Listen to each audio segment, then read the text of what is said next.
I changed my WhatsApp. I put on my WhatsApp status. With WhatsApp, you can put a status on there, and you can put a picture or a piece of text, whatever you want. Now the thing is, I still have contacts on my phone that are checking my status, and these people are still witnesses, and they're looking at my statuses. When I get a bit annoyed or a thought pops in my head that I don't like, I put a little something on there, a little message or something.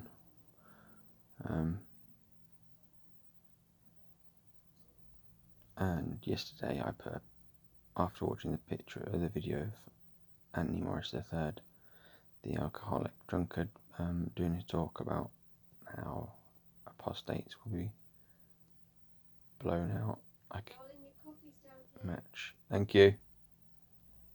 It did annoy me. So on my status I put a picture of Anthony Morris.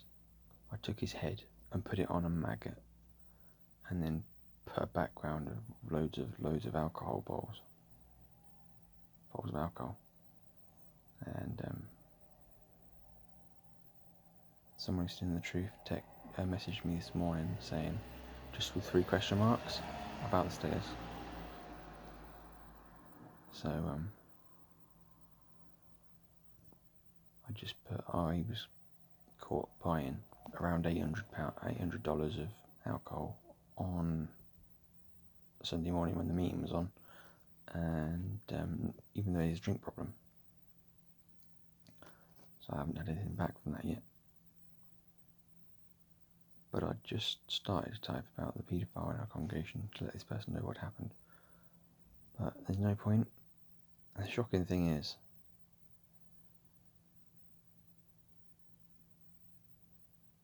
I can tell people that I've known for nearly 10 years just the facts about what happened to us, and they wouldn't have it. They won't believe it. So because I've left, because of what happened, and rightfully so, I am now, according to them, going to be punished. And it really does piss me off.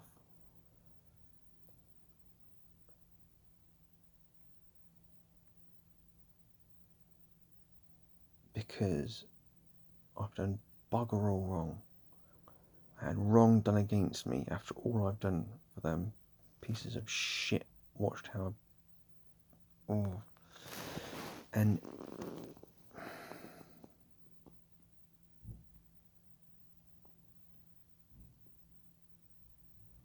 all the effort you put in and you get nothing back.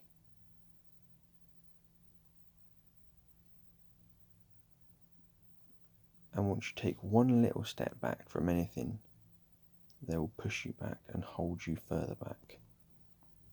You'll be ostracised for not wanting to do it. Because what I didn't want, I said I don't want talks anymore. I'm going through depression. I can't be doing talks at the moment. And I asked a few times after that to be put back on talks, but I never was. But they kept pushing it as if I hadn't asked, and it was really weird. And the fact is, they really didn't like the fact that I stood up to them, and the fact that I stood back from doing talks. There was a man who moved to my congregation who had just come off the sex offenders list, who had just stopped wearing a tag, who had just been to Thailand to have sex with underage girls, who told an elder, who told me in confidence that the man was struggling with sexual thoughts about children. They said they couldn't have an elder sat next to him during the meetings because there weren't enough elders. There were many elders in that congregation. the best they could do was just ask him not to stand in the lobby, which is where he loved to hang around.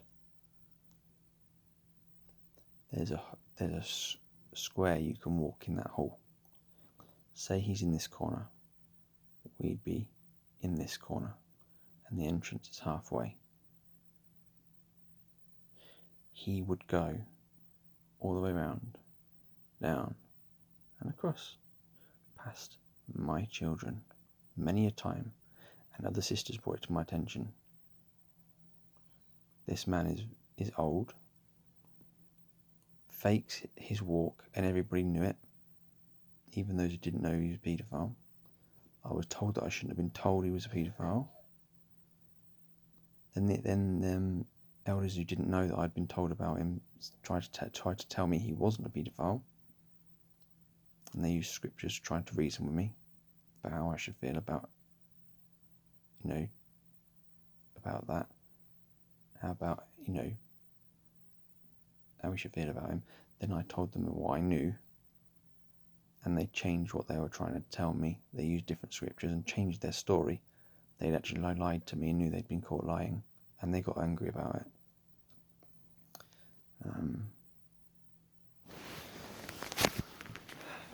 So we kept going for a while and putting up with this, and it got to the point where I just couldn't take the meetings. I would jump in the car and go off speeding in my car because I was so angry. I'd whack on a bit of Slipknot and drive at high speeds just to let off some anger.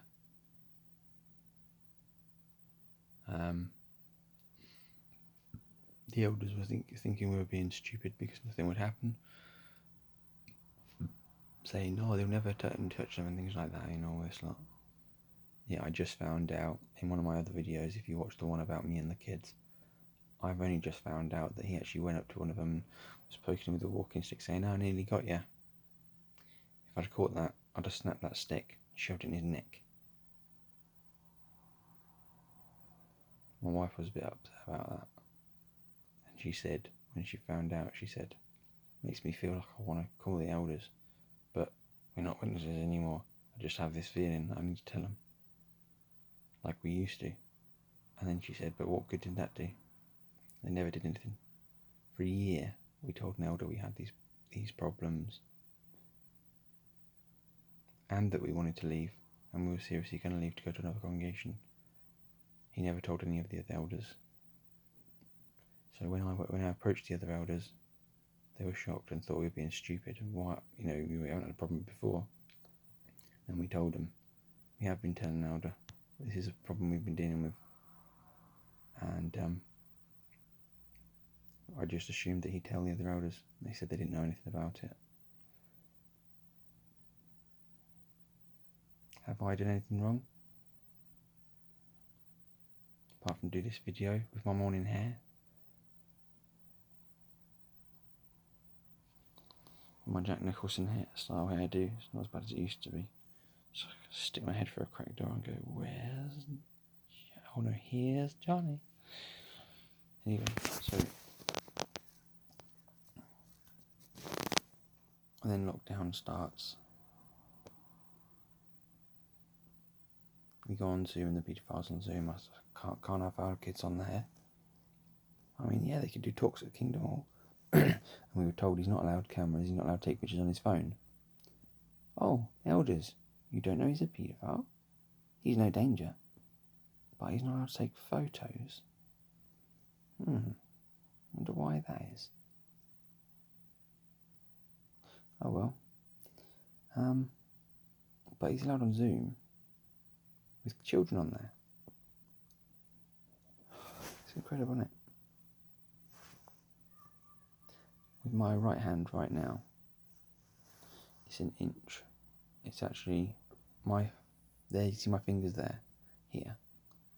I'm sticking my middle finger up and you can't see it. I'm twiddling my fingers like mad. You just got a glimpse, but you can't see this. Now you imagine, he's sitting there talking, oh, I could try do an impression of this paedophile.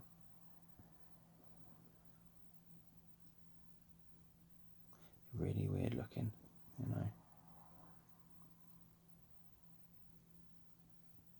His jaw goes back right into his neck, like that.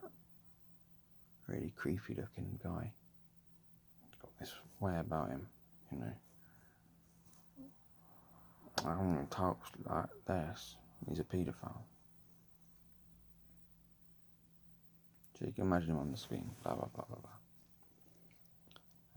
As old as he is, he's very good with computers. He would help other people in the congregation, and he ended up taking my role in the congregation of helping the elderly with their things to do. Like, oh, so-and-so's got a problem with their router. Could you just pop around and sort it out? Oh, John Paul's just been around so-and-so.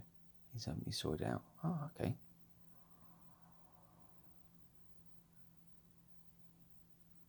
That's strange. A man of his age is so knowledgeable about the internet and computers. I wonder why.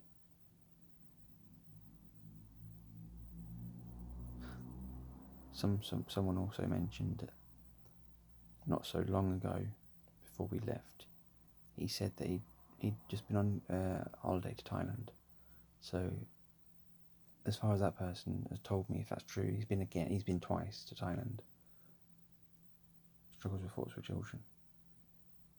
Why would you go to Thailand twice? You're not on the list anymore. Why can I go to have sex with underage girls?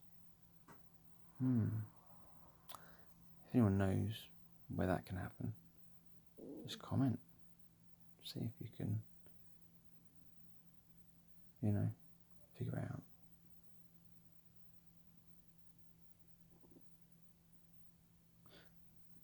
So he's sitting on this Zoom. He could be clicking spacebar once, twice, 3, 4 times of my children, faces of my children. He'll then take them faces of my children and put them on pornographic videos. Or he'll just have a picture of the children. And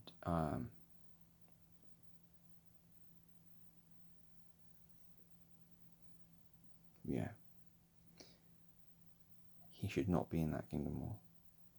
End of frickin' story. I done nothing wrong. All this was happening to me.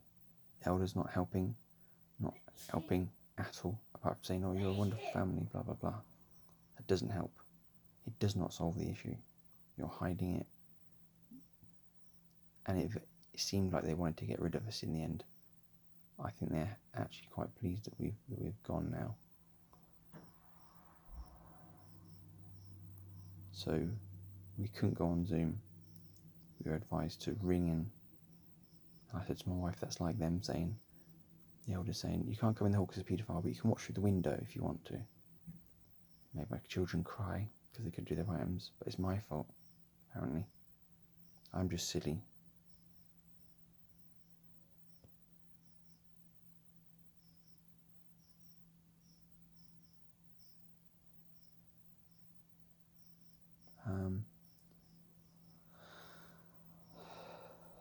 We did the memorial. I'm already feeling it doesn't really mean as much as it used to anyway. But we did it on the link. Apparently the Zoom was really good. The link broke up a lot. We missed some of the missed bits of it. Didn't know what was going on. Passed around the bread and wine and that.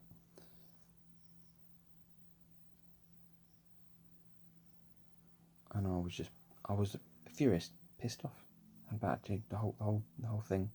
Didn't feel it. As soon as it finished, through the link we could hear people on Zoom. Hello everyone, alright, yeah, you're right, blah blah. They're all saying hello to the pedo. He's having a whale of a time. Meanwhile, me and my girls and my boy, my wife, sat in our living room in our house on this phone. Worst experience ever. Hung the phone up straight away.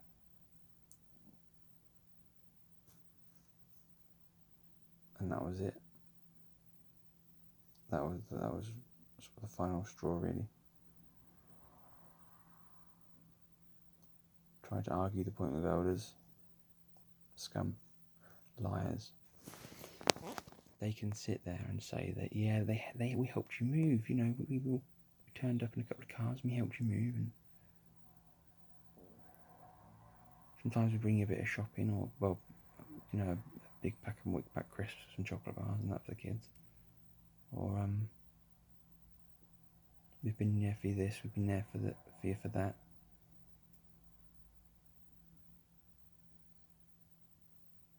But when it really, I don't care about crisps and chocolate. I don't care about helping me move. That could have been sorted anyway. Not that I don't appreciate it, but they'd throw that in your face. They'd be using that. The men are so bad. Like a rotten wood, just sitting there all moist and rotten and crumbly and horrible in a... Oh, they're just fake. Their whole personality is fake. But I am out. But to all the witnesses we know, we're a bad family. And the congregation are good. And we're apostates. Thanks for listening.